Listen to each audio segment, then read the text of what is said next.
about ready to launch. We have decided as a board to go with the TIP 411 model. Because again, we've had such great success with it, and it's much more reasonable. You guys might have heard, in the old days, they did call centers, and they some still do. They're call centers that you can contract, but they're very expensive to have these live call centers.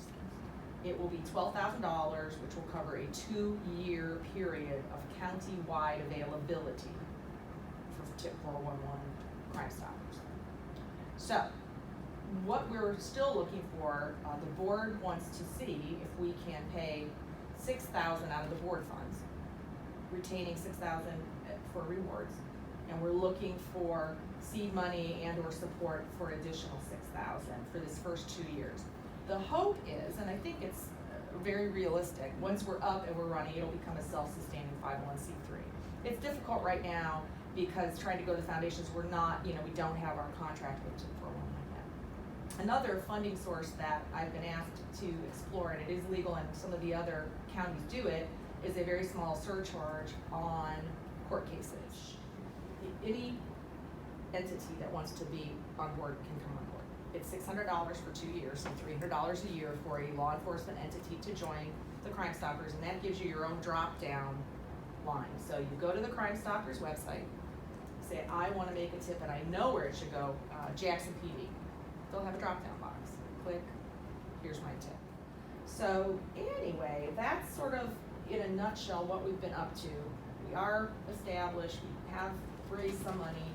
Our next step is to actually launch, make a contract with TIP 411, and get our website up and running so people can start using the tips. We found, and it's very interesting, we found great success just with the anonymity piece. And so we think once we add the cash incentive, it's really gonna take off. And we were surprised as we studied, the cash incentive does not have to be large. It's interesting what can motivate people. And most of the other places said the cash incentives are not huge at all. Myself and the sheriff both felt it was important enough that we both made a $2,000 donation out of our trust funds. I know Prosecutor Ferraro, he also made a large donation out of his trust fund. So we really think OSP, yes. We really think that that is important. It'll be a great tool for us. We already in our TIP 411 receive tips for other jurisdictions, and we just forward those out to them. So we know that it works for the whole county. So your request to us today is money?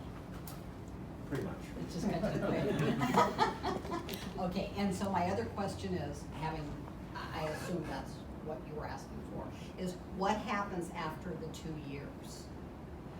Did I not hear? Well, after the 2 years, then it would be another $600 for each.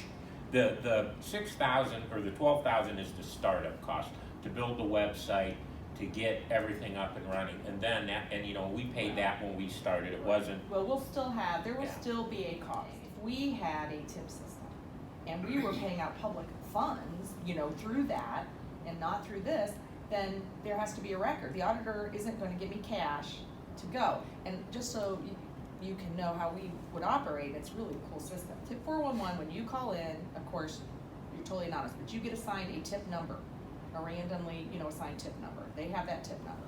We can still communicate with you through the TIP 411 system. We don't know who you are, but we can communicate with you. If you earn the reward, we say, okay, you take your number to Huntington Bank or whichever bank we are working with. Right, and they have reached out to banks. They present the number and they're given cash at the window. They don't have to present anything but their number.